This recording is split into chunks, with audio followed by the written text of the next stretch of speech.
Just to set up for you a little bit of what this morning is going to look like, the month of July was really, really busy. 3 of the 5 weeks of July, we were out traveling on various trips. We started off in Puerto Rico, up in the mountains, for a week with our high school team, and then we were back for a week, and then we went to Triennium. And Triennium is a conference hosted by the PCUSA every 3 years. So we went actually 3 years ago, Fisher and Hannah and Nora and Wes and I. And this year we had 10 of us that went.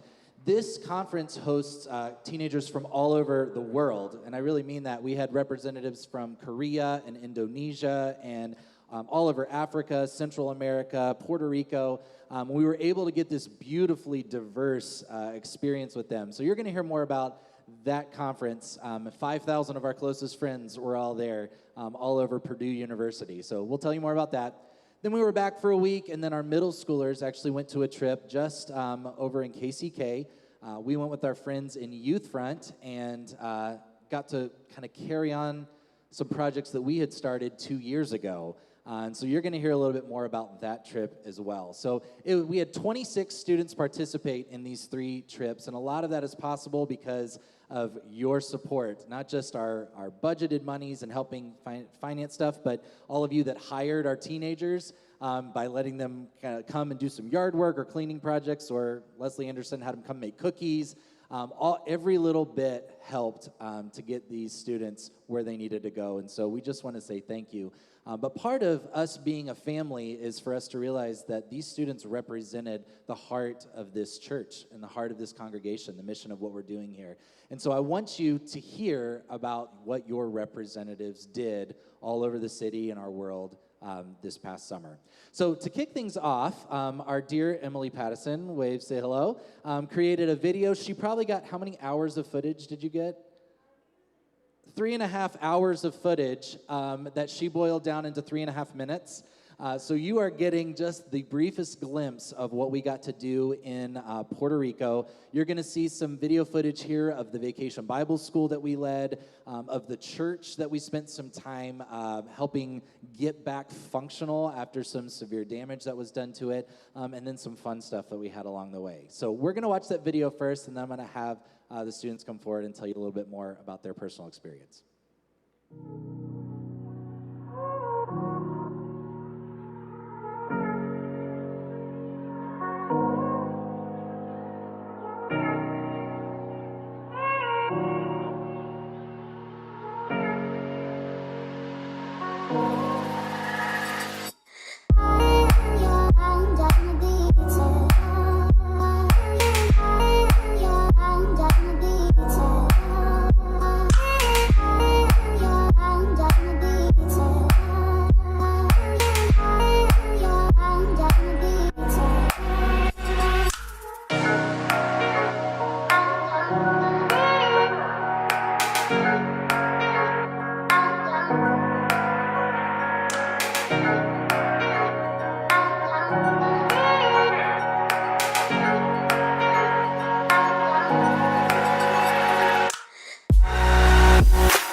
Great job.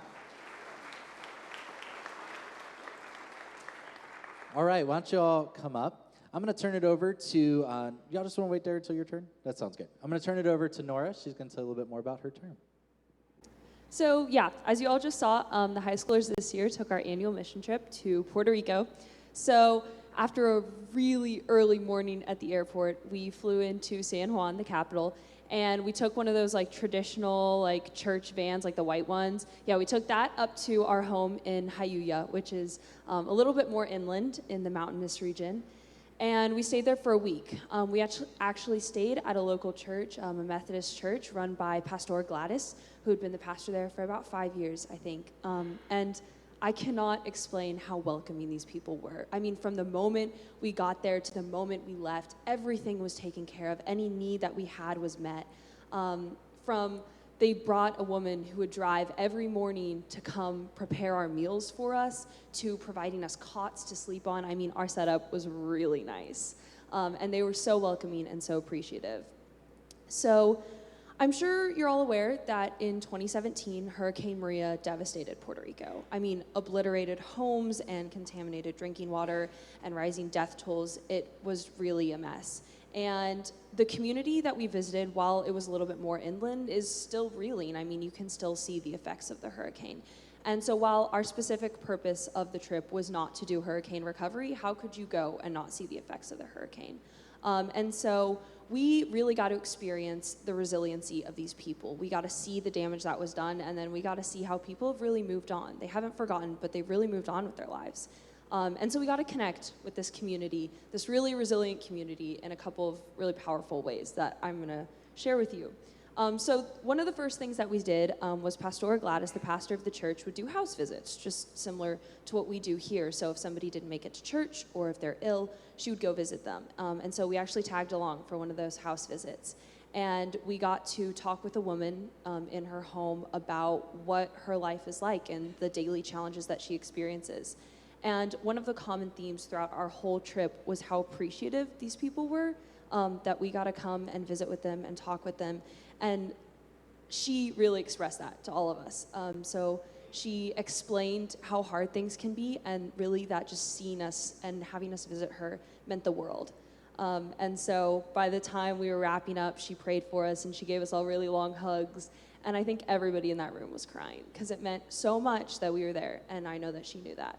So that was one of the really great things that we got to do. But I think everyone would agree that our favorite part was the VBS program that we got to run. So we love hanging out with kids. It's so much fun. There's a picture of it right there.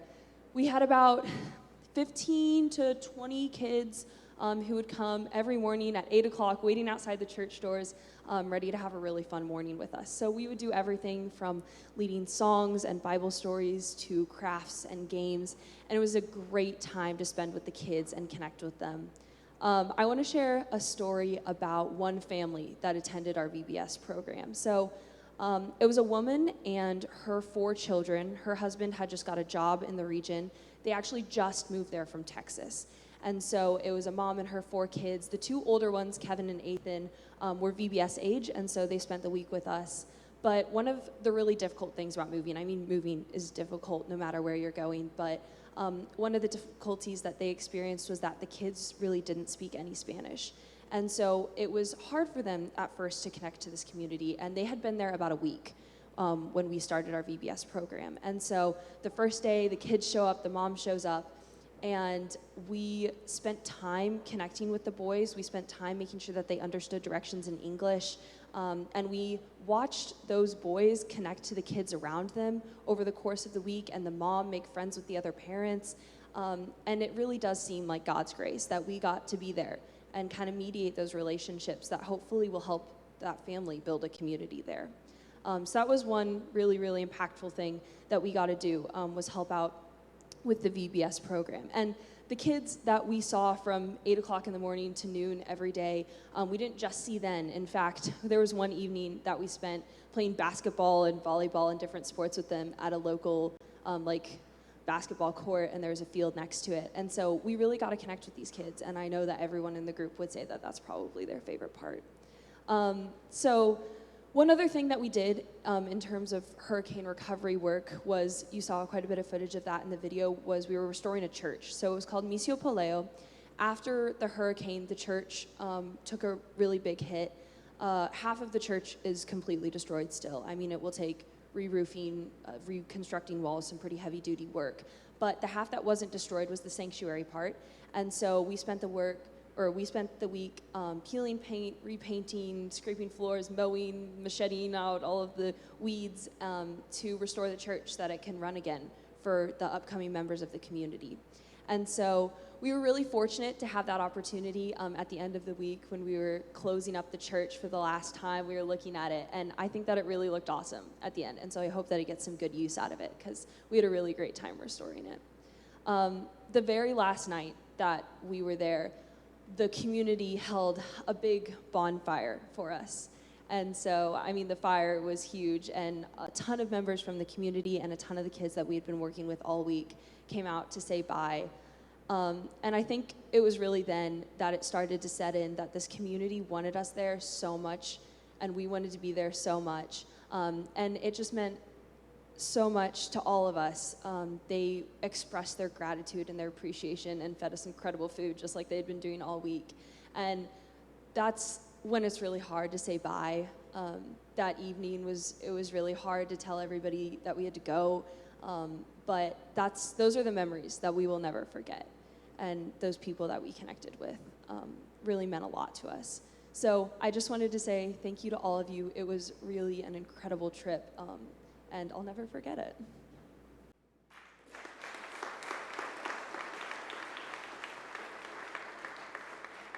So before we transition, if you were on the Puerto Rico trip and you're here this morning, could you stand up and just kind of wave to the people? There we go. Thank you, team. Yeah, Nick and Darcy, my fearless co-leaders back there. I want you to see their faces and for them to see yours, because I hope this is the beginnings of a conversation. They each have stories that are as meaningful as what Nora was sharing, and they each got something very different out of it. Things that were directly the result of those connections and some things that were a little bit surprising. So I want you to ask them about their experience. So if you do see them, grab them and just say, what was it like for you? And they'll be able to tell you a little bit about that.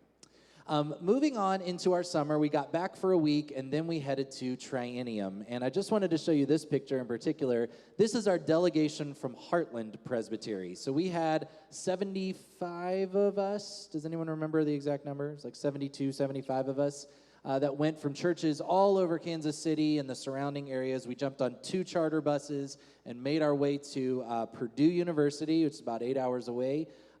It was also during the heat wave, and yes, we were in unair-conditioned dorms, like I told you it'd be.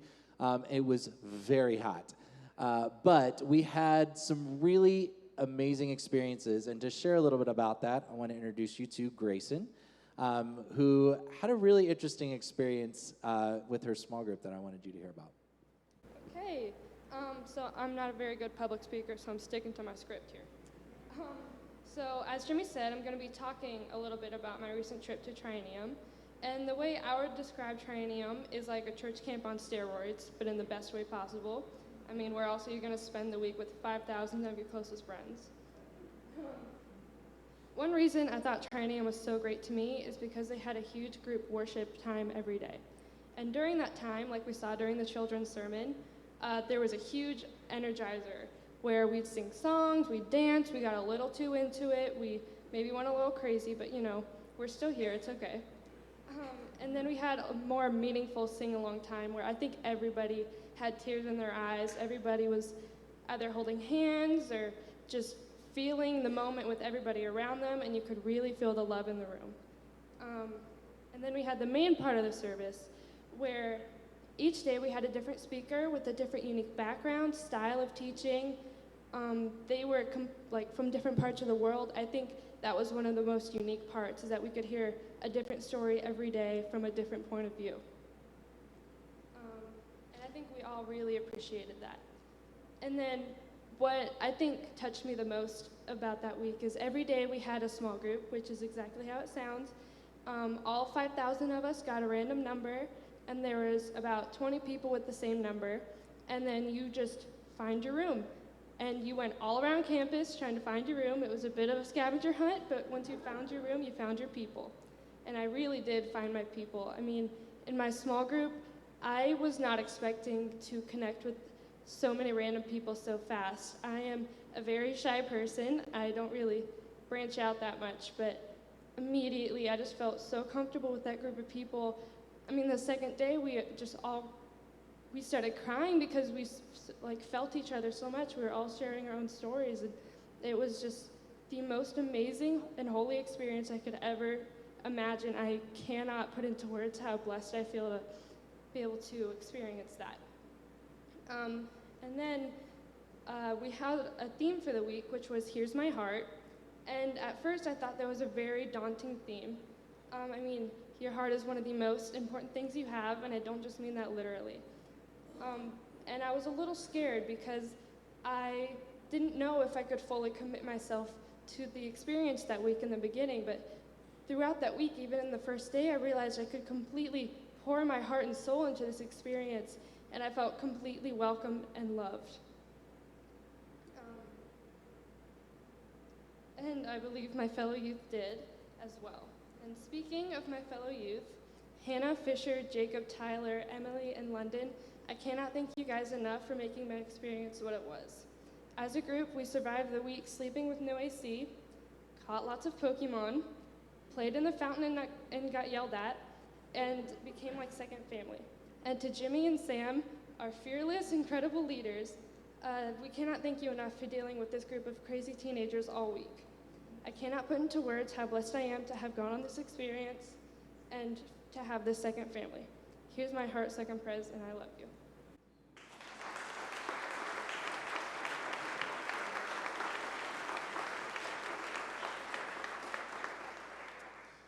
Not to brag, but Grayson also was allowed to perform at the open mic night on the last night. She was one of maybe a dozen people that got selected and got to perform, and it was pretty incredible. We do have video. Ask Sarah or I, and we can hook you up. It was pretty amazing. If you were on that Trinium trip, would you just stand up and wave at the people and say hi? If you want to hear more about what it is, this crew went.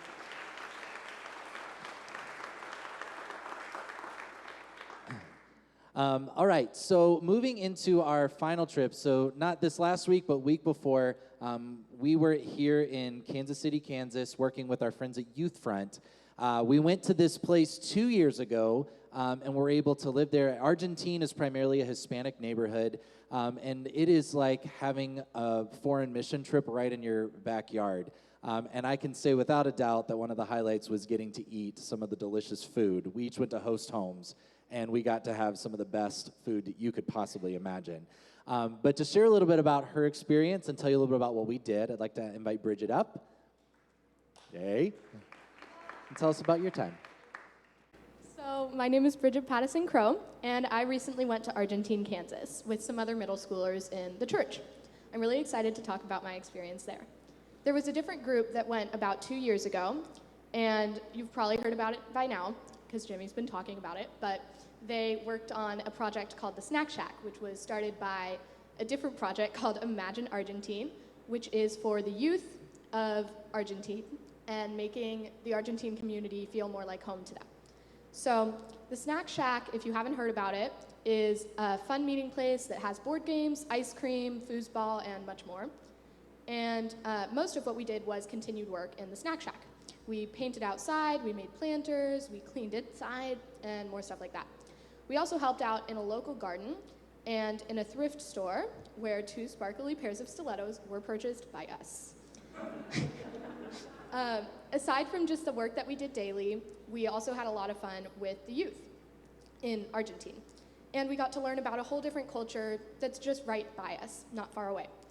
I bonded further with other middle schoolers in the community of our church and in the community of Argentine as well, which was a really cool experience. There are things there that I didn't even know existed, like a beautiful cliff in the middle of the forest called Monkey Mountain, and there's just acres of water right below Argentine's feet.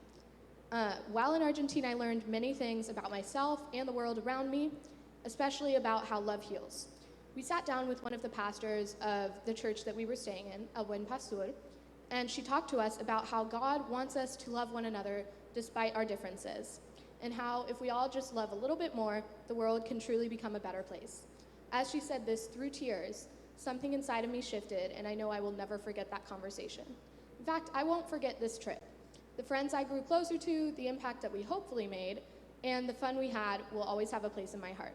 Thank you, Youth Front, and Jimmy and Leah Steinecker for making this trip what it was, and thank you for listening.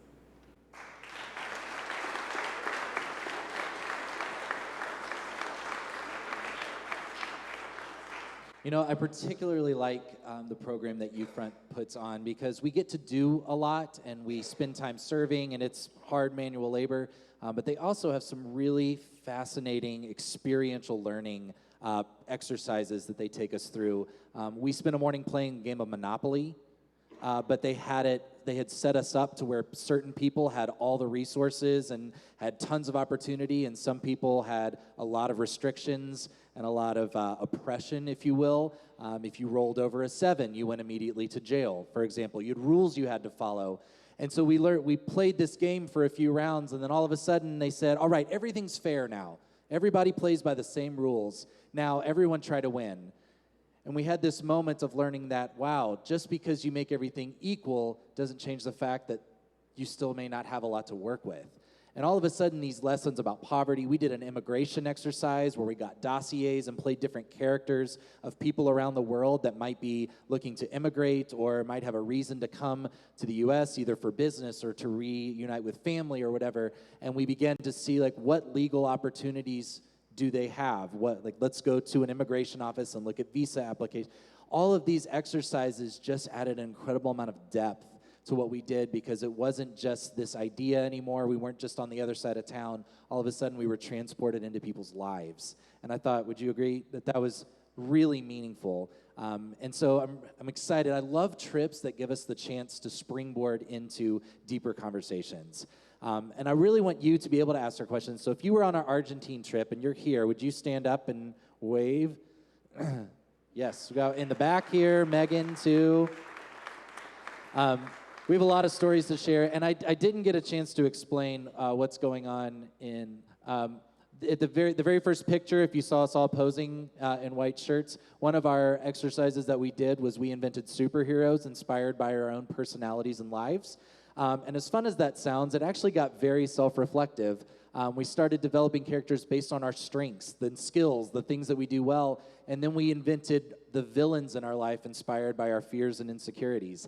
And there's some really interesting stories around these. So as you go and talk to these students that went to Argentina and ask them about their experience, this would be another great story to ask about, because I was really impressed at the depth of philosophy that went into these and how self-aware some of our students are and where they're going in confronting their fears for the next season of life. So I just want to, again, reflect what they said and say thank you. This church made this possible for these things to happen. And like I said, we had 26 students able to participate across all of these trips. And we're already starting to dream and think about what's going to happen next year and on to our fall. It is really a privilege. And church family, I just want to say you should be very proud of our students and how they have represented the mission of this church. I just can't say it well enough.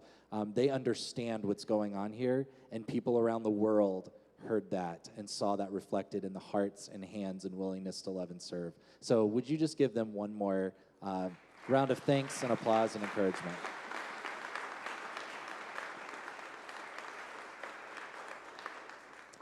We're going to continue on just in time of reflection. So if you would, just take a second and think about what you've seen and what you've heard, and we're going to continue on in worship.